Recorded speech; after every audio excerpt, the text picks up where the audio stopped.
What's up, guys? Need a weapon upgrading? I've got you covered. Yes, absolutely. Need lots of weapon upgrading. And I guess a lot of other people do too, hence why I made this video.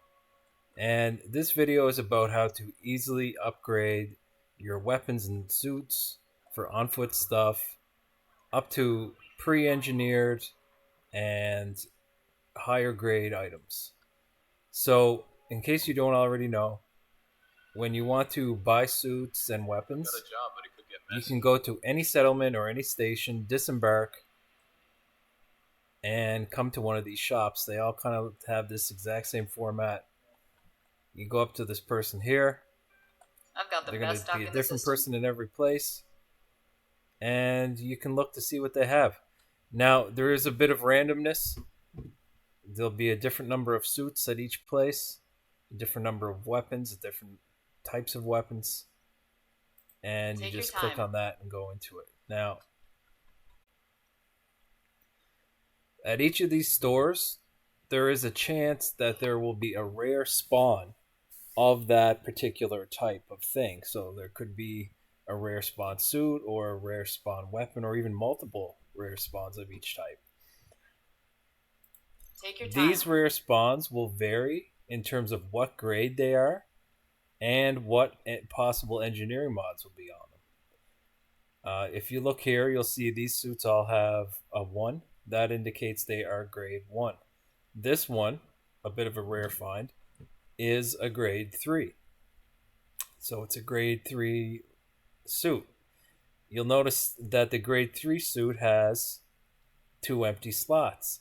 The grade 1 has 0. The grade 3s go up in their power, and they go up also by the power increase of any engineering mods that are present. The same is true of the weapons.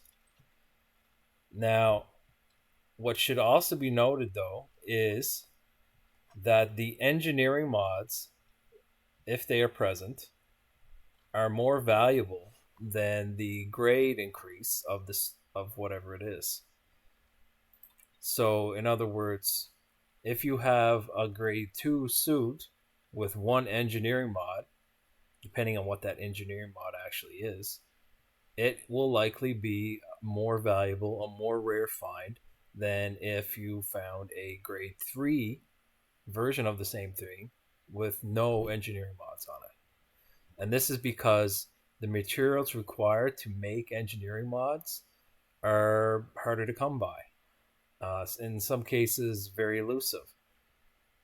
As well, you would need to have unlocked the engineers just to have the opportunity to then go to them to buy the engineering modification. Take a look around. An example of an extremely rare find, a unicorn, would be a grade 3 item with 2 engineering mods on it. And even more rare if those engineering mods happen to be the kinds of mods that you are looking for to have on that particular item.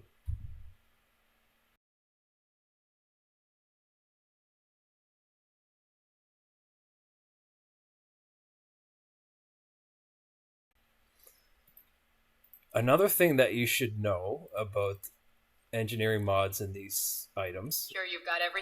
I'll be is here if you that change your mind. engineering mods are permanent. You cannot remove them once they are present. You cannot replace them with anything once they are present. What this means is if you find an So item whatever the with an galaxy's undesirable modification on it, that may mean that that item is completely ruined.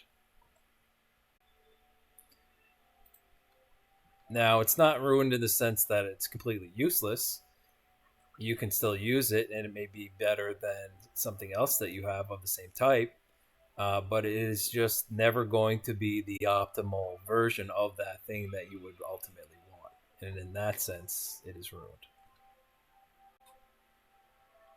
So, how might one find these rare spots? Is there an easy way? Perhaps they are in Inara. And in case you don't know, Inara is a website that Elite Dangerous players created and use in order to easily find all sorts of different things in the universe, in the galaxy, I should say. Now, the problem is that Inara does not list these on foot pieces of armor, these rare spawns, and the on foot weapons. Part of the reason it's not listed on Inara is that these rare spawns are unique and they are perishable. So they're perishable in that if they are purchased, they are gone from the galaxy, except in the inventory of the person who bought it, and they cannot trade that item to anyone. They can sell it, in which case it's just destroyed essentially, or they can just keep it in their inventory. But it will only ever exist potentially in their inventory from that moment forward. Anyone else going to that same vendor or store will not see that item there anymore. The galaxy will be updated with that change. One of the other ways that these items disappear is during the Thursday reset or maintenance. At that time, every store has its weapons and suits change. They any rare items that were present disappear, and potentially new ones appear. And it seems to be just completely random. So how might one actually easily find these things other than just visiting station after station, settlement after settlement, until you eventually find something that you want? There is actually a way. Uh, Someone has created a forum thread where players basically go to share what they found and the locations where they found it. This forum thread is named something like Sharing is Caring. I will definitely be providing a link to it in the description, and I'll show you exactly what it looks like. So here's what the forum looks like. First thing you want to do is go right to the most recent posts. Anything but the most recent posts will just be useless to you because the items will almost certainly be gone, especially if they're any good, and especially if they're actually very rare. So just go to the most recent posts and see what stuff looks like it has not been picked up. Things that have been picked up will often be indicated as having been gone by somebody going back and putting a line through it, or saying something like here, like both gone. Um, yeah, so look for something that's still there. An example would be like here. This looks like there's a grade 2 executioner there, a grade 2 Mav, and here's the location. Now, I would say this is a mistake to actually put the location here. What I'm seeing is better is the people who are posting their finds asking for like people to DM them, asking for the location. So in other words, like if I was going to post something, I'd post, say, hey, I get a grade 3 Mav suit, DM me for location. And what that does is it really prevents things being taken, but not yet appearing to have been taken on the forum. So say for example, right here, I'm just looking at this. It looks like basically almost all this stuff is still there. Let's say, okay, I go here, I fly all the way there, and I find out that none of this stuff is here. Somebody actually already bought it. I'd be a little bit miffed, I would say, that happened. But that all can be prevented if the people posting this stuff ask to be DM'd. And then when they get DM'd, they just give the location to one person, and they ask that one person to let them know when they've grabbed it. And then when they get that reply that it's been grabbed, they come back to the original post and they edit it and do something like this where they put a line through it or otherwise indicate it's gone. So it's just a real simple thing, real easy, quick thing anybody can do that's posting to prevent people from going to places and wasting their time only to find out it's not there anymore. But yeah, like that's That's the whole thing. That's the whole forum deal. It's a great tool to find stuff. I've used it a whole bunch. Got a whole bunch of gear using this that I wouldn't have got without it. I've also found a lot just by visiting stations and whatnot too. And as a bonus, I'll just run through a few tips that will help you figure out what mods you want, what things to choose from these stores that will suit your purposes better than others. For example, the suits themselves have particular roles, or they're best at certain things. The Dominator suit is a dedicated combat suit. It's got a little bit better stats for that, and most notably, it can carry two primary weapons plus a secondary. And having that kind of ability for two primaries opens the door to use very different strategies than you would be able to use otherwise. The Maverick suit is more for carry capacity and espionage type things, and the Artemis suit is for exobiology. Another thing you may or may not know is that there are particular combat mechanics related to shield and health pools. So when you're fighting against combatants, they're going to have a shield, and you can't damage their health until that shield is down. Now, certain weapons do different damage depending on if they're hitting a shield or health. For example, lasers do heavy damage to shields but weak damage to health. The opposite is true of kinetic weapons, and the plasma weapons seem to damage both very well, although they have a very slow projectile velocity.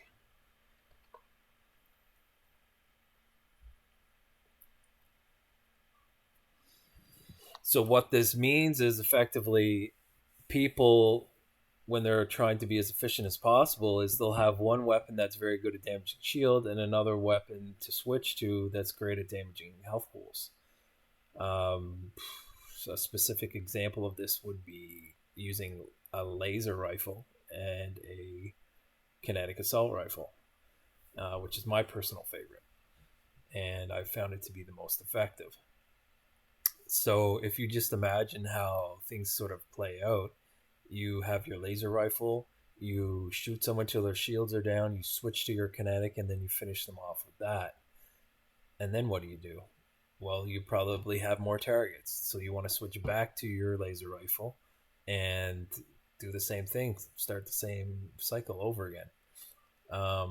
What this means is there's a lot of weapon switching, and if you were to combine that sort of a setup with, let's say, a stowed reloading mod on a laser rifle, well, you're using your laser rifle, you beat their shield down, you put that away, pull out your kinetic, finish them off. Then when you want to pull the laser rifle back out to start on a new guy, it's already reloaded itself, and you can just quickly start the process over again without having to even reload it yet. Another thing too I'll mention is certain weapons have the ability to skip some of their reload animation. The rocket launcher would not be one of those, but the kinetic assault rifle certainly would be. So what you can do to skip the animation is you start the animation and you let it go about halfway, and then you switch to another weapon. And the weapon will be reloaded when you next go back to it, but you have just saved some time by not just waiting for the animation to run its course. And just so you can really know what point it's finished its reload, even though it's still going through the animation. For example, the kinetic assault rifle, you will open a side panel on it and then slap a magazine inside that opening and then close it, and then he'll run through the rest of the animation. But the weapon is effectively reloaded once he just slaps the magazine inside the opening, even before he closes the panel that conceals it. So what this effectively lets you do is cut the reload time of that weapon in half.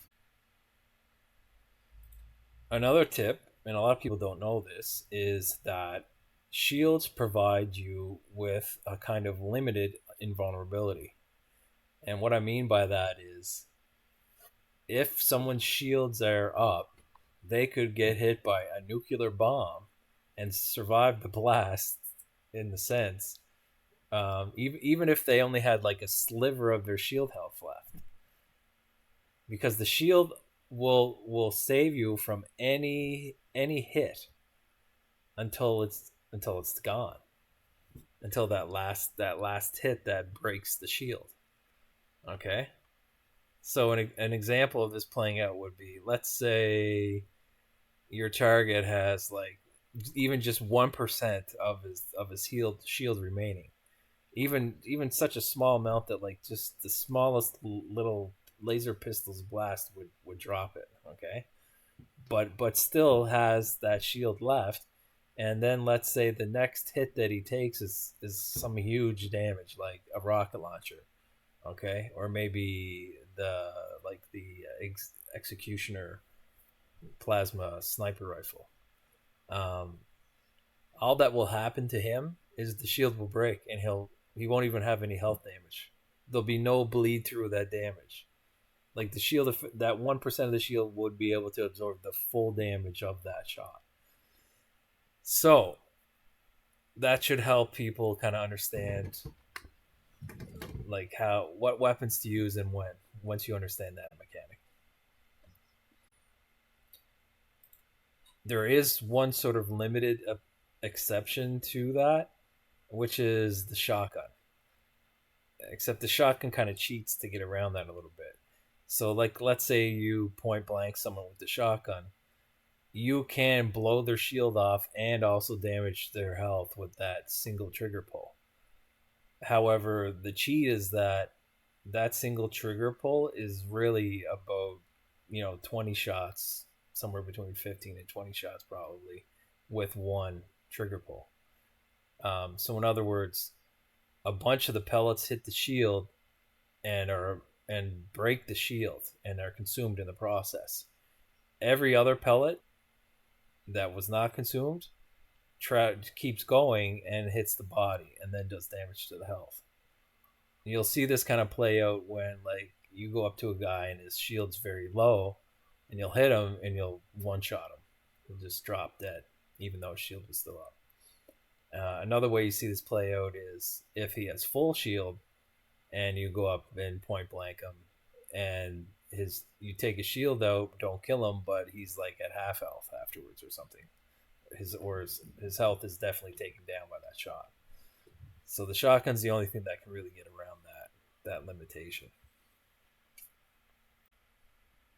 A couple other modification choices that may be interesting is the shotgun scope. So if you have a shotgun and you have a scope on it, the scope actually makes the shotgun function differently. It makes it function as if it has a choke. So the spread of the pellets will be much tighter. Another thing too is the stealth modifications that can be applied to weapons can be used on shotguns. And it is my opinion that the stealth modifications on the shotgun are potentially the best use of stealth modifications, because the shotgun, like I was saying, has the quickest kill potential, because its first shot is going to go through the shield and potentially even kill someone in one hit. It's the only weapon that can do that, and on top of that, it can quickly follow up that hit with another. So the shotgun is like a very reliable way to quickly eliminate somebody.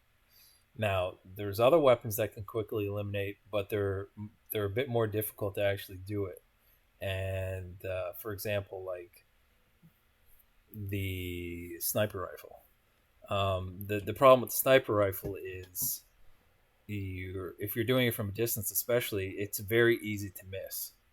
And if you miss one of your shots, then that person could be raising the alarm, and like he could be surviving long enough to raise the alarm. The shotgun doesn't have that problem because if you're using the shotgun, you're very close, so you're not really going to miss, even though the shotgun still suffers from that same slow projectile velocity as the sniper rifle would. But you're so close that it's not nearly the factor that it would be with the sniper rifle. On top of that, it's just far easier to land hits with because of the fact that it's a shotgun. Like there is a little bit of a spread, even with the scope, there's a little bit of a spread, um, and you don't have to hit their head or do anything fancy with it. It's a very practical, easy to use weapon. Very very good for stealth killing and quickly eliminating someone before, like eliminating people in this game for espionage missions. It's not just a matter of just killing them. It's a matter of killing them quickly before they can raise the alarm, or B, which can happen even more quickly, is fire at you in return, and their weapon is likely almost certainly not silenced. So if their weapon's not silenced, that will create an alert in a sense for other NPCs to come. You want them dead before any of that can happen, and the shotgun's the best for that. Another super strong, very synergistic combo is a double shotgun build, or a double rocket launcher build, rather. So imagine you have two rocket launchers, both of them with a magazine size increase, and both of them with stowed reloading. Now, the big drawback of the rocket launcher is a very, very slow reload speed. But if it has stowed reloading and you're switching from rocket launcher to rocket launcher, you can effectively be reloading one while using the other. And as long as you don't switch back too quickly, it's the rocket launcher that you eventually switch to is going to be reloaded, and you will have saved all that time and been that much more combat effective. On top of that, the rocket launcher is a devastating weapon. Really, the only limitations at that point for how fast you can kill is how much ammo you have. And you can get modifications on suits to increase your ammo capacity. And on top of that, you can be playing close to an ammo box or something that you can just click on and refill your ammo instantly. So your imagination's the limit on how that can be leveraged to an insane potential. Another mod I'll mention that is very strong is the stability mod, but only on certain weapons. One of those weapons would certainly be the kinetic assault rifle. The stability mod will make this a beam. It's dramatic, and likewise, the increase is dramatic on this laser pistol. This laser pistol weirdly has a very strong kick, and it fires a 3-shot burst, and the kick can make it so that in medium to long ranges you're missing 2 shots or more. So having stability on this almost completely negates that kick, making this a very precise weapon.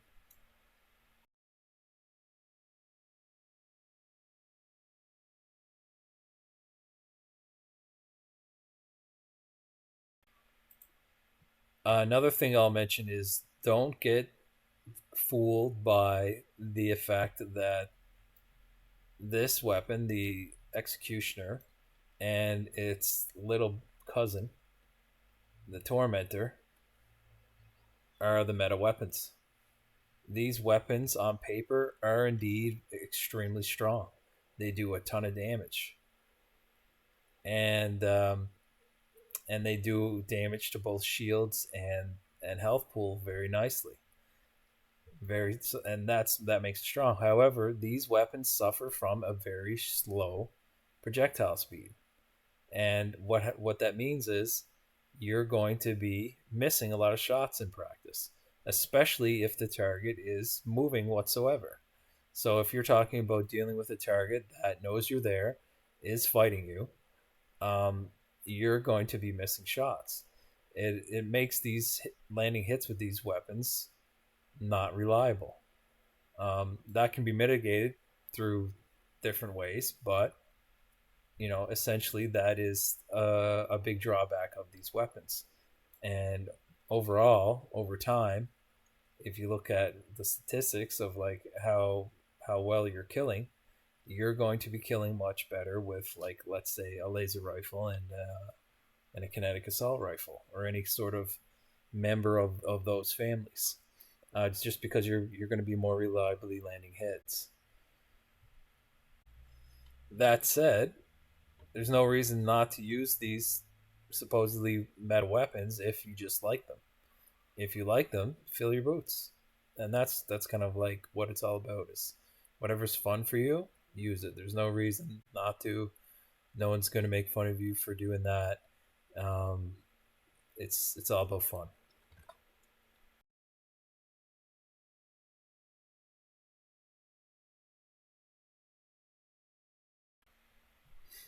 And the last nice tip I'll leave you with is, if you're sort of new to the ground combat, or even if you're not brand new but haven't done much of it and just want to do more, a great way to get more of that in is doing the settlement conflict zones that are all over the place.